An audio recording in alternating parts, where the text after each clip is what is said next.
The forest still slept when the first light crept through the fog. Mist coiled between the pines like breath from an unseen mouth, and the ground glittered with frost. A man moved alone through the hush, broad-shouldered, weary, his boots sinking into the damp earth. Beside him padded a German shepherd, its coat silver-gray against the dark soil, nose twitching as if it could smell the past itself. Then the dog stopped. A low growl rumbled deep in its chest. The man knelt, brushed away the dirt, and his fingers struck something hard. Cold metal buried beneath decades of soil. He dug, trembling, until the outline of a door appeared, thick, rusted, and silent as a tomb. When he forced it open, the breath of time itself spilled out, a scent of decay and truth long forgotten. In that moment, he didn't yet know he had unearthed a sin the whole town had tried to bury. And before we step into his story, tell me, where are you watching from? Leave your country or your city in the comments below, and let's see how far this story of faith, courage, and redemption can travel. Fox Hollow, North Carolina, lay beneath a blanket of morning fog, its pine-covered hills whispering in the cool breath of late autumn. The air carried the scent of damp bark and the faint sweetness of fallen leaves beginning to rot. It was the kind of silence that made you feel watched, like the forest itself remembered everything that had ever happened beneath its canopy. Caleb Vance stepped lightly across the needle-laden ground, a weathered canvas backpack slung over one shoulder and a collapsible spade in his gloved hand. At 41, Caleb had the lean, compact build of someone who had once been molded by discipline and danger. His skin was tanned from years under foreign suns, and his short-cropped dark hair was flecked with gray at the temples. A thin scar ran along his jawline, a relic of a roadside skirmish in Kandahar. He moved with the quiet grace of a man used to traveling unseen. The forest was his church, and this morning he was its sole parishioner. At his side padded Echo, a 9-year-old German shepherd with a coat the color of pewter and ash. His left hind leg bore the slightest hitch, a result of shrapnel from the same blast that ended Caleb's final deployment. Echo's ears twitched at every shift in the forest. His eyes, dark and alert, scanned the world constantly. He was not just a dog, he was a memory given muscle and bone, a quiet sentinel to Caleb's fragmented past. They were heading to an old trail beyond the East Ridge, a deer path long since overtaken by roots and underbrush. The locals rarely ventured there. Caleb liked it that way. The solitude suited him.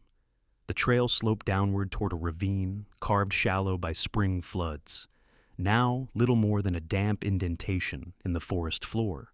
That morning, something glinted faintly from the soil, half buried beneath a tangle of moss and stone. Echo stopped.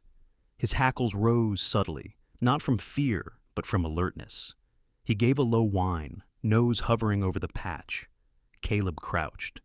The earth here was unsettled. He brushed aside the moss and dirt with gloved fingers until his knuckles struck something solid, metal, not pipe, flat, thick. He pulled the spade from his pack and scraped carefully, revealing a corner of a rectangular surface, steel, rusted but intact. He tapped it. It gave a dull, heavy sound. What caught his attention wasn't just the material, but the unnatural precision of it. Smooth edges, bolted seams.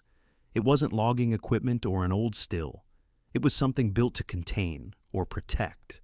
Caleb's instincts, dormant but never dead, stirred. Echo paced in a tight circle, his nose twitching, then sat beside the slab with a low rumble vibrating in his chest. Caleb glanced at the sky.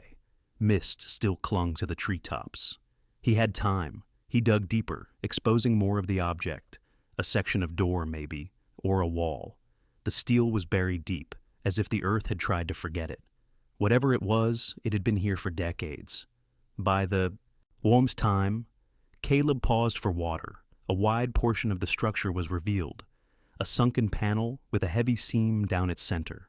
He brushed away debris to find the faint curve of a hinge, a door sealed shut by rust and time. Echo whined again, this time with urgency. Caleb felt the old tingle in his spine, the premonition he used to get just before ambushes. He scanned the woods, nothing but trees. Still, he marked the location with a stack of river stones nearby and returned the dirt lightly over the panel.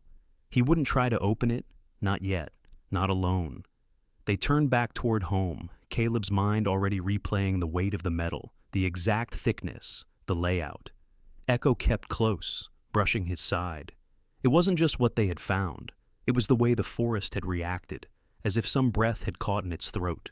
Elsewhere, under the warm yellow glow of the Fox Hollow Library's vintage lamps, a woman named Maisie Quinn traced her fingers across an old newspaper reel. She was 35, slender, with red hair always pinned in a loose bun, and a face that held both kindness and fatigue. Maisie had lived in Fox Hollow her entire life, raised by her grandfather after her father disappeared in 1987, a truck driver for a private security company. They said he ran off with a lover. She never believed that. Maisie's days were quiet, spent cataloging archives and tending to dusty corners no one else cared about. But she was a seeker of forgotten things. Her calm demeanor masked a persistent ache, a girl who grew up waiting for footsteps that never returned. That morning, she had found an article from September 1987. Armored truck vanishes en route to bank. 2 guards missing, no bodies, no trace. The name she'd long suspected was there. Ronald Quinn, her father, her breath caught. The photo was grainy, but the company name, Sterling Security, matched the patch she had hidden in a box at home. Maisie rose, heart pounding, and turned off the reader. For the first time in years, something shifted inside her. Not hope, but gravity. The weight of a truth pulling itself toward the surface. Unaware of one another, Caleb and Maisie each walked away from their separate discoveries with the same sensation, that something buried, long, silent, had just begun to whisper. The weather in Fox Hollow turned brittle in the days that followed, thin clouds dragging across the sky like gauze, the kind of gray that seemed to seep into bone. The forest was quieter than usual, the way it sometimes was before a storm or a revelation. Caleb Vance had not told anyone about what he found in the ravine. Secrets he had learned were easier to keep when you didn't say them out loud. Still, the image of that buried door haunted him. Every night, as the wind scraped the windows of his small cabin, he could hear the faint metallic groan echoing in his mind. Caleb's cabin sat on the edge of the old logging road, surrounded by pines so tall they swallowed the sun by mid-afternoon. It was sparse inside. 1 chair, 1 bed, 1 shelf of books he never read. The only signs of warmth were Echo's blanket by the wood stove and the small brass photo frame on the mantel, holding the face of a woman with bright eyes and a crooked smile. Her name had been Claire. She'd waited for him through 3 tours, and then one day, she hadn't waited anymore. Caleb never blamed her. Some ghosts are too heavy to live with. That morning, he packed his tools again, the spade, the crowbar, the headlamp. Echo trotted beside him, his limp more noticeable in the chill. "You sure you're up for this, partner?" Caleb asked softly. The dog's only answer was a low rumble, the sound he made when he was alert but calm. Together, they retraced the path through the mist, past the leaning birch and the fallen cedar that marked the turn. When they reached the ravine, it felt different, quieter, somehow watching. Caleb set down his pack, dug away the loose soil he'd used to cover the spot, and exposed the steel panel once more. He traced the seam with his fingers. The metal was thick, cold, and ancient. Yet there was purpose in its design. The earth had hidden it well, but not well enough. He braced the crowbar in the gap and pushed. The steel resisted, creaked, and finally shifted. A rush of foul air burst upward, the scent of rust and something older, darker. Echo growled, taking a step back, ears flat. Caleb gagged and turned his head. God! The smell wasn't just decay, it was confinement. Decades of trapped air, still heavy with what it once contained. He waited for it to settle, then flicked on his headlamp and leaned in. The beam sliced through darkness, illuminating steel walls streaked with rust. Inside lay what had once been an armored truck, its front seats slumped, its windshield shattered inward. Caleb's breath caught. There were shapes in the seats, human shapes, bones wrapped in tatters of fabric. The remains of 2 men sat facing forward, one hand still clutching a pistol, long turned to rust. Shell casings glimmered in the dust, and near the center of the compartment stood a massive safe with its door torn away. It was like walking into a mausoleum of greed. Echo whined behind him, his nails scratching this dirt. Caleb moved slowly, careful not to disturb anything. His flashlight beam caught something shiny beneath the driver's seat. He crouched and reached in, fingers brushing against cool metal. When he pulled it out, it was a lighter, a silver Zippo, still intact despite the years. On the back, 2 engraved letters shimmered faintly through grime.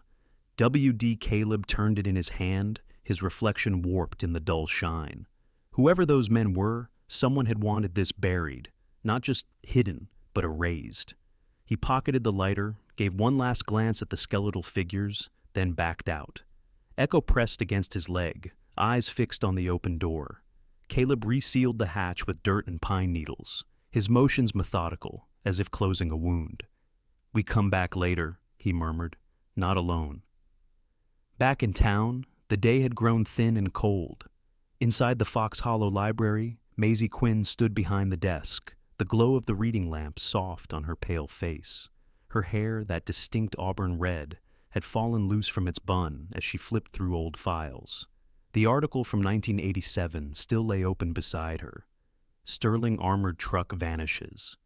Every line she read pulled tighter around her heart. The paper mentioned 2 names, Ronald Quinn and Dale Mercer.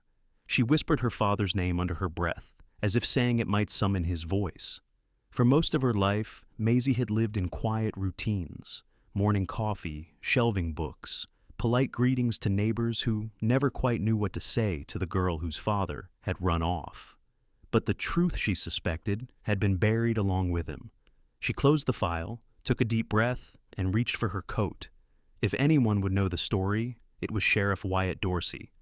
The sheriff's office sat beside the post building, a squat structure of weathered brick and faded blue paint. Inside, Sheriff Dorsey sat behind his desk, hunched over paperwork. He was a broad man in his late 60s, with silver hair trimmed neatly short and deep lines around his eyes, the kind carved by years of seeing too much. He had been Fox Hollow's law for over 3 decades, and though his words were gentle, his gaze could stop a lie cold. Maisie hesitated in the doorway. "Sheriff?" He looked up, adjusted his glasses, and managed a faint smile. "Maisie Quinn, haven't seen you in here since your granddad's funeral. What can I do for you?" She stepped forward, holding the old printout. "Do you remember this case?" Dorsey took the paper, glanced at the faded text, and for a brief instant something flickered in his expression. Surprise, then control. "That's ancient history," he said, setting it down carefully. "It says my father disappeared during that job," Maisie said. Her voice was calm, but her hands trembled slightly. "The company told us he ran. You told my grandfather there was no evidence otherwise." Dorsey folded his hands on the desk. "Sometimes evidence doesn't tell the whole story. Your father was a good man, but he got mixed up in something bad. The case was closed for a reason." "Or buried for one," Maisie said quietly. He sighed. "Maisie, some truths do more harm than good. Let this one rest." Her jaw tightened. "You think I can just walk away? After all these years?" He didn't answer. His eyes, once steady, now carried a shadow of regret. Or was it guilt? She turned and left before he could say another word. When the door shut behind her, the sheriff sat still for a long moment. The office seemed too quiet. Then he reached into the bottom drawer of his desk, pulled out a black rotary phone, and dialed a number from memory. His voice dropped to a whisper. "It's Dorsey. We've got a problem. Someone's been asking about 87. A pause, then a low voice on the other end. Dorsey's hand trembled slightly as he hung up. The echo of the dial tone lingered like guilt. That night, the wind rose through the pines around Caleb's cabin, carrying the cold smell of rain. He sat by the wood stove, staring at the lighter resting on the table. Echo lay curled by the fire, his breathing steady, his tail twitching occasionally in dream. Caleb turned the Zippo over again, tracing the initials. W.D. He didn't know yet what they meant, but instinct told him one thing. This wasn't over. He rose, looked out the window toward the dark tree line. Somewhere beyond, the earth was keeping secrets it no longer wanted. "Tomorrow," he murmured. Echo lifted his head, ears perked. Caleb's voice was quiet, resolute. "We're going back." Outside, thunder rolled far off in the hills, as if the mountains themselves had heard him and shuddered. The storm that rolled over Fox Hollow that night came without thunder, only a steady hiss of rain that drummed softly on the cabin roof, washing the forest clean. When dawn broke, the mist hung thick between the trees, muffling every sound. Caleb Vance stepped outside, the chill biting at his breath, Echo trotting at his heel. The world felt heavier, as if the forest itself was waiting for something to happen. He poured himself a cup of coffee and sat on the porch steps, staring into the distance. The events of the past few days had coiled around his mind like barbed wire. 2 corpses, a buried truck, a lighter marked WD. Whoever those men had been, someone had gone to great lengths to hide them, and that someone might still be alive. Echo barked once, a sharp, alert sound. Caleb stood instantly. The dog's eyes were fixed on the edge of the clearing near the woodpile. There, on the weathered table he'd built from oak planks, something gleamed under the weak morning light. Caleb's stomach tightened. He approached slowly, his boots crunching wet pine needles. A knife? It was buried point first into the center of the table, quivering slightly from the force of the throw. Not a kitchen blade, but a hunter's knife. Heavy, hand-forged, its handle carved from antler and darkened by age. Rainwater ran along its blade. Echo growled low, his hackles lifting. Caleb scanned the perimeter. 2 sets of footprints led up from the woods, pressed into the mud. Large men, by the look of it, boots with thick treads. They had come while he slept, close enough to touch his door, to leave their warning and walk away. A knot of cold anger formed in his chest. He reached for the knife, twisted it free, and examined the blade. It was sharp, well-maintained, the kind used by seasoned hunters or soldiers. The message was clear. "We know where you are." He looked at Echo. "We've been marked," he said quietly. Echo whined, tail low, but eyes blazing. Caleb's instincts shifted into the old rhythm of survival. He spent the next hours fortifying his camp. He moved the truck farther off the trail, covered it with a camouflage tarp. The tent came down, too visible. In its place, he built a lean-to against a thicket, hidden beneath heavy brush. He ran thin fishing line between the trees, stringing tin cans filled with pebbles at knee height. A poor man's alarm system, but it would give him time if anyone returned. By late afternoon, the rain stopped.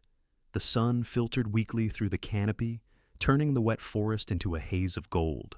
Caleb stood back, surveying his defenses, then exhaled. "That'll do," he murmured. Echo wagged his tail once, approving. As the day dimmed, he sat by the small fire pit, cleaning his tools. His mind kept circling back to the lighter. WD. The initials gnawed at him. He needed answers, and he couldn't get them out here. Tomorrow, he would go into town. In the heart of Fox Hollow, Maisie Quinn was locking the library's side door when she noticed the sheriff's car parked across the street. Wyatt Dorsey leaned against the fender, his hat pulled low, eyes hidden beneath the brim. The rain had left his coat dark and glistening. "Evening, Sheriff," she said carefully, her voice polite but guarded. "Evening, Maisie," he replied, his tone easy. "Heard you've been asking questions again." She hesitated. "It's about my father. I think the case was never closed properly," Dorsey finished, forcing a thin smile. "I told you before, that case died 30 years ago.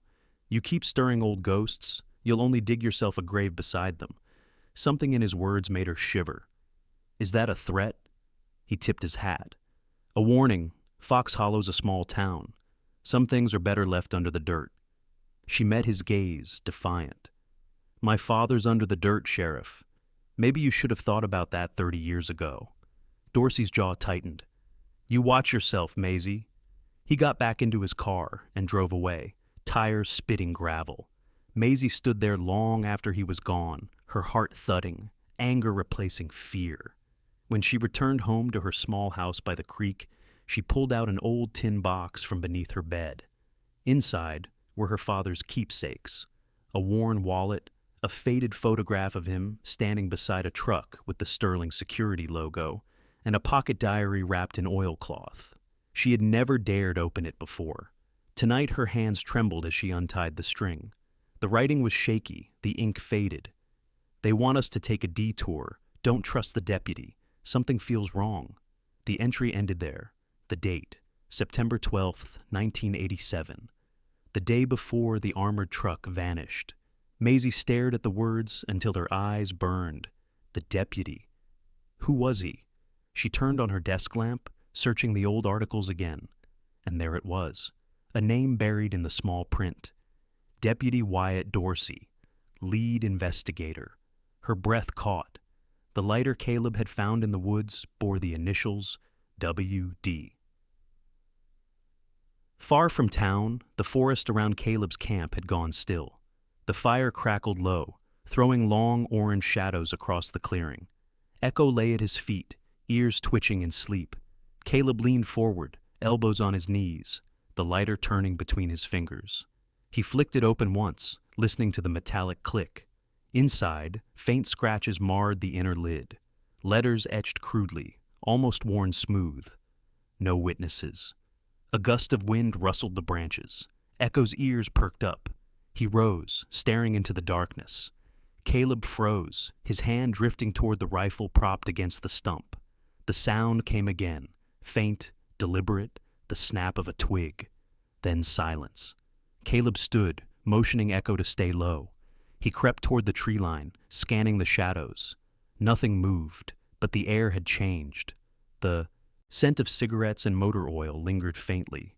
Someone had been here, maybe was still here. When he returned to camp, the knife on the table was gone. He stared at the empty wood for a long time, heart pounding. Then he whispered, almost to himself, "They're watching." Echo pressed close, muscles taut, his low growl rolling like distant thunder. Caleb doused the fire, plunging the clearing into darkness. He sat with his back to the oak, rifle across his knees, and waited through the long, sleepless night. Listening to the forest breathe around him, aware that somewhere out there, eyes were watching, waiting for him to make the next move. And in town, beneath the warm lamp glow, Maisie stared at her father's diary and whispered the name that would soon tie her fate to Caleb's. "Wyatt Dorsey," she said aloud. "You were there." The next morning broke cold and silent. Not a bird sang, not a branch creaked. It was the kind of hush Caleb Vance had only known in war zones. Not a peaceful silence, but the kind that warned of something moving just beyond hearing. He stepped out from his camouflaged lean-to, rifle slung over one shoulder, eyes scanning the forest. Echo padded beside him, every movement precise. The German shepherd no longer limped. Adrenaline had burned away discomfort. The warning had been sent. And now Caleb knew the rules had changed. He packed light. One water flask, a first aid kit, a knife, and his small DSLR camera, once used to capture birds on morning walks, now repurposed to document evidence. The Zippo lighter, engraved WD, stayed zipped inside a plastic pouch in his vest. They made for the ravine before dawn, slipping through deer trails and low brush like ghosts. By the time they reached the site, the sun was barely a golden breath on the horizon. Caleb knelt by the disguised hatch, brushed the needles aside, and slowly opened the hidden door to the iron tomb. The air was less foul now. The night had vented its rot. He clicked on his flashlight and descended with slow, careful steps. The truck's interior looked unchanged. The skeletal remains, the mangled safe, the rusted weaponry. But Caleb noticed new scuff marks near the driver's seat. Fresh. Someone else had been inside. "Damn it," he whispered. He scanned the space, then pulled out the camera and took photos. The bones, the bullet casings, the shredded uniform with a faded sterling security patch. Then he crouched and pointed the flashlight where Echo had first sniffed. There, along the floor seam, something caught the light. A fine rectangular line, barely visible beneath decades of grime.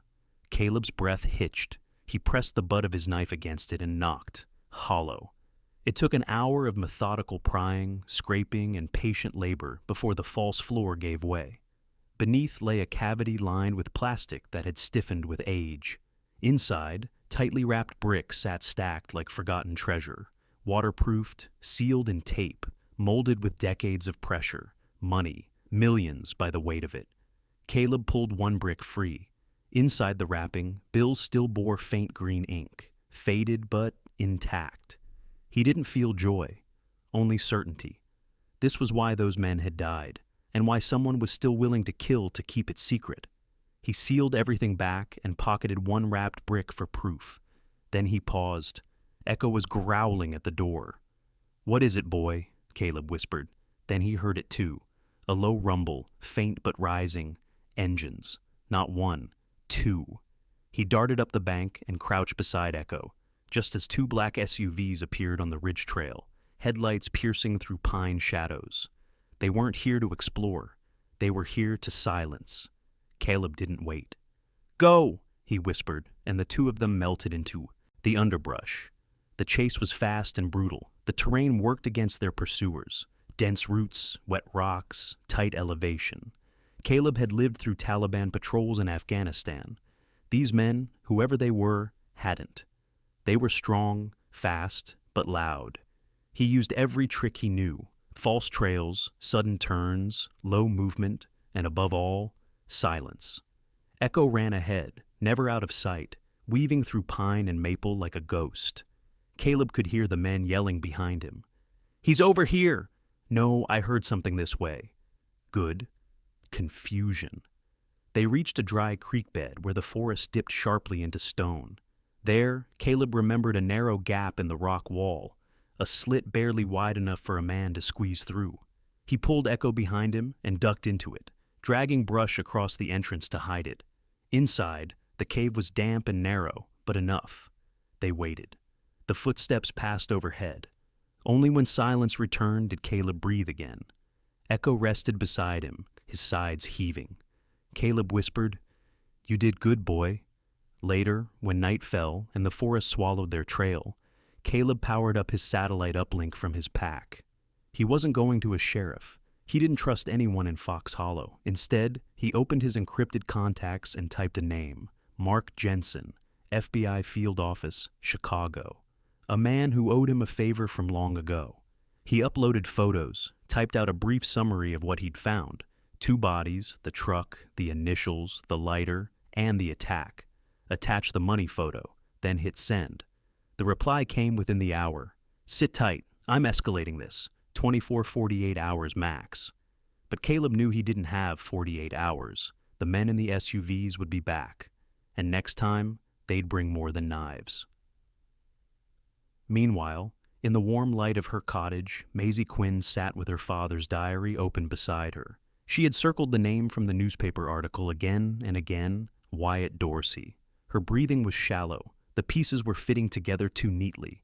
She opened her laptop and found an old blog she used to follow, the Ozark Exposé, run by a former local journalist named Greta Lane. Greta had a reputation for uncovering stories that others were too afraid to touch. Maisie typed slowly, carefully. "My name is Maisie Quinn. In 1987, my father vanished with a Sterling Security armored truck. The case was never solved. I believe I have proof that the sheriff of Fox Hollow was involved. I have documents. Please help me bring this to light." She attached photos of the diary entry, her father's badge, and the page that mentioned the deputy. Then she hit send. And just like Caleb's message to the FBI, Maisie's letter lit a fuse, one that would reach farther and burn hotter than either of them could imagine.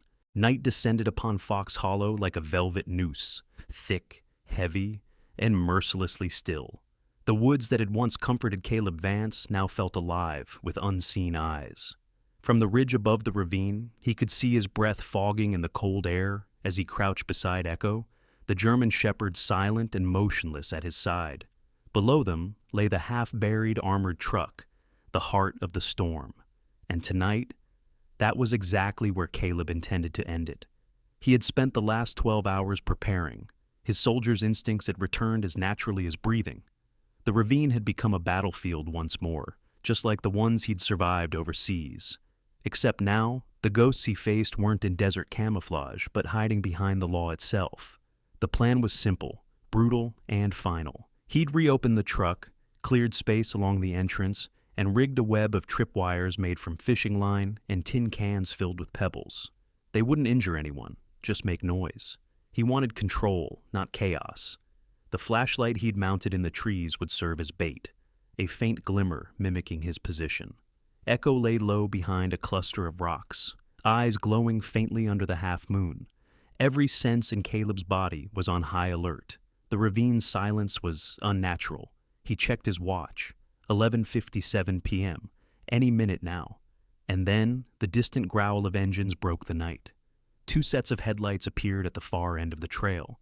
Two black SUVs, the same ones he'd seen before. They crawled down the dirt road like predators sniffing for prey. Caleb's heartbeat slowed, not sped up. The discipline drilled into him years ago took over. He became stillness. He became shadow. Doors slammed. Flashlights clicked on. He counted 3 men.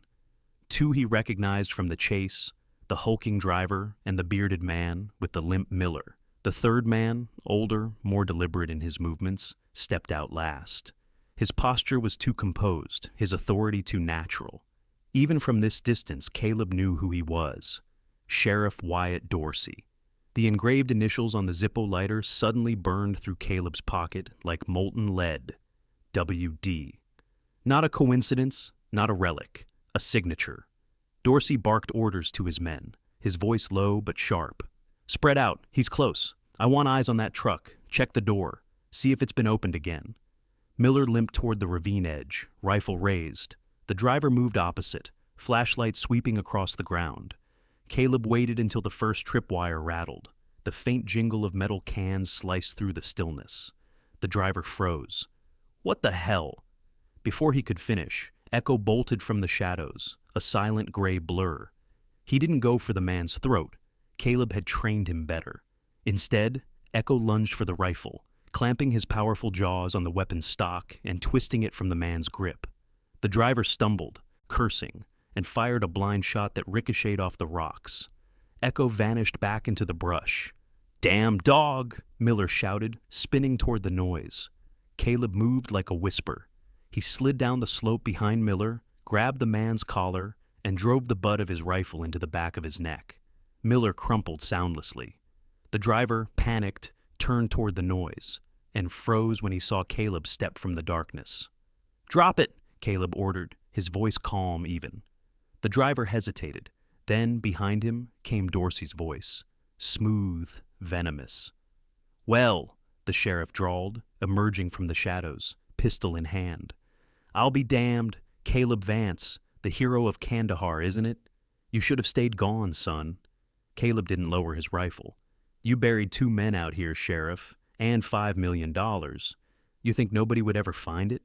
Dorsey smiled, but it was the kind of smile that never touched the eyes. I didn't bury them. They were already dead. I just made sure they stayed that way. You killed them, Caleb said flatly. They got greedy, Dorsey replied, shrugging. We were supposed to split the haul 3 ways, but they wanted more. Things got complicated. His tone was casual, but his hand trembled slightly on the pistol.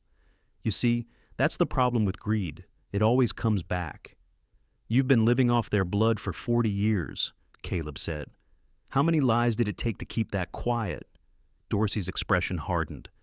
Enough to build this town, enough to make men like you irrelevant. He raised his gun. Now hand me what you took from the truck, the lighter, the cash, all of it. Caleb's grip tightened on his rifle. Behind him, Echo growled, low, steady, deadly. Last chance, Sheriff, Caleb said. You can walk out of here alive, or you can join them down there. Dorsey laughed, the sound cracked and bitter. You don't have it in you. The air split, not by gunfire, but by the sudden wail of sirens echoing through the hills. Both men froze. The sound grew louder, closer, red and blue flashes slicing through the trees. Dorsey's face drained of color. No, he hissed. Caleb allowed himself a thin smile. You really should have answered your phone earlier, Sheriff. The FBI's been listening since last night. Dorsey's fury broke into panic. He fired a wild shot toward Caleb, but Echo lunged before the trigger fully pulled. The impact knocked the sheriff backward, his pistol spinning into the dirt. Caleb closed the distance in 2 strides, kicking the weapon aside and forcing Dorsey face down. The old man struggled weakly, wheezing. You think this changes anything? He spat. This town's built on men like me. Caleb pressed his knee to Dorsey's shoulder and said quietly, Then it's time it was rebuilt. Moments later, headlights flooded the ravine. Tactical. Boots hit the ground. Shouts filled the air. Agents in FBI jackets swarmed through the brush, their rifles sweeping the area. "Sheriff Wyatt Dorsey," a commanding voice boomed. "You're under arrest for murder, obstruction of justice, and conspiracy to commit armed robbery." The old sheriff went limp. His empire of silence, decades in the making, was collapsing under the roar of truth. As the agents cuffed him and gathered evidence from the armored truck, Caleb stepped back. Echo leaned against his leg, exhausted but alert. A tall man approached from the group of agents, broad shoulders, dark suit, the face of someone who'd seen too much but still believed in justice. "Arthur Vance," he said, extending a hand. "Caleb," he corrected. "You must be Mark Jensen." Jensen smiled faintly. "You did half my job for me. That's a hell of a report you sent." Caleb looked past him at the armored truck, the bones inside, the sealed door, the buried lies. "I just dug up what was already there." Jensen nodded, his tone softer. "Sometimes that's all justice needs. Someone willing to dig." The agents loaded Dorsey into the SUV, his face pale and hollow, eyes lost in the flashing lights. Caleb stood there a moment longer, breathing in the cold air, feeling the weight of 40 years of secrets finally lift. Then he looked down at Echo, scratched behind his ear, and whispered, "We did it, boy." Echo's tail thumped once, steady and sure. Above them, the forest exhaled, its silence no longer suffocating, but clean, as if it too had been waiting for this. The frost that clung to Fox Hollow's pine boughs that morning didn't bite as sharply as the day before. Something in the wind had shifted, less like a chill and more like a long-held breath, finally exhaled. Snowmelt dripped from the courthouse eaves as the townspeople gathered outside, their boots crunching softly on the gravel path. Word had spread faster than the sun could rise. Sheriff Wyatt Dorsey had been arrested. Caleb Vance stood in the back, cap low over his brow, Echo seated loyally beside him, head held high. They weren't part of the spectacle, not really. They were the storm that had passed through and left truth in its wake. Inside the courthouse, behind closed doors, Dorsey faced his reckoning. But outside, another confrontation was just beginning. Maisie Quinn stood at the edge of the square, her fingers curled around an old folder, her father's diary, now worn and marked with annotations, timestamps, and red ink. She hadn't slept since receiving Greta Lane's reply. The journalist article had gone live at dawn, titled "Fox Hollow's Skeleton, A Daughter's Search and a Sheriff's Shame." It wasn't just an expose, it was a resurrection, and it brought the town to its knees. At the town hall, Greta herself had arrived, mid-50s, wiry frame, hair pulled into a no-nonsense bun. She was already speaking to cameras, quoting passages from the diary, lifting pieces of a narrative no one had dared to voice aloud for decades. Maisie found Caleb leaning against the stone memorial near the square's edge. He looked worn, as though the weight of silence had finally left his shoulders. And now, all that remained was weariness. She handed him the folder. "I thought you should have this. It's all connected." Caleb accepted it with a quiet nod. "Your father was brave. He tried to expose Dorsey back then, didn't he?" Maisie's voice trembled, but she held firm. "He didn't just try. He got as far as mailing copies of the report to the state attorney. Dorsey must have intercepted them. That's why they disappeared." Caleb thumbed through a page, pausing on a passage written in careful pen. "If anything happens to me, I pray someone finds the truth, even if it buries me." He closed the folder gently. He never stopped fighting. Maisie looked toward the courthouse. And now, he can finally rest. As noon approached, the doors opened. 2 federal agents escorted Dorsey out, shackled, eyes downcast, lips tight.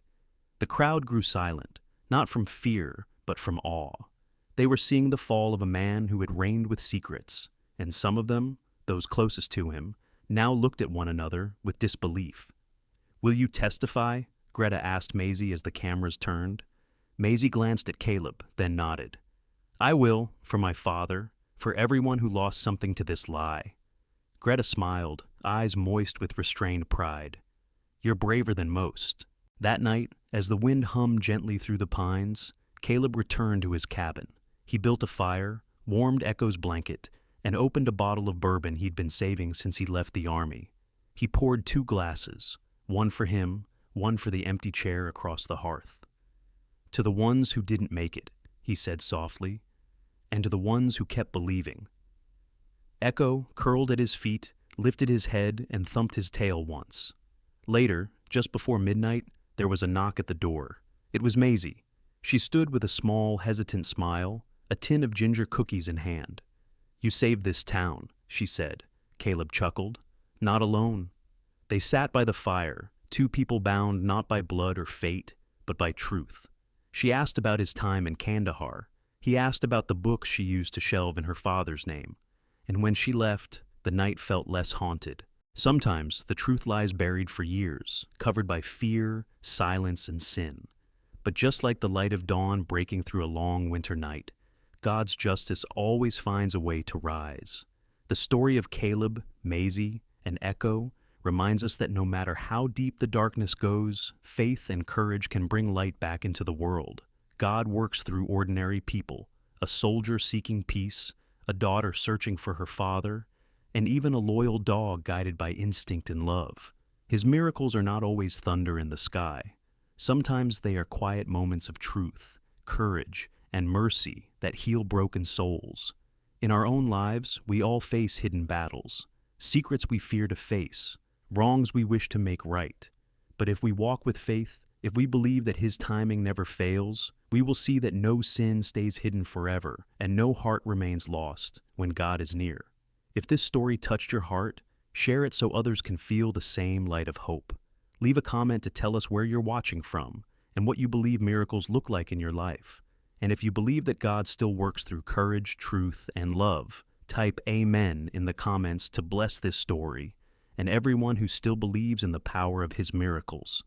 May the Lord bless you, protect your home, and bring peace to your heart. God is still writing stories of redemption, and maybe the next one is yours.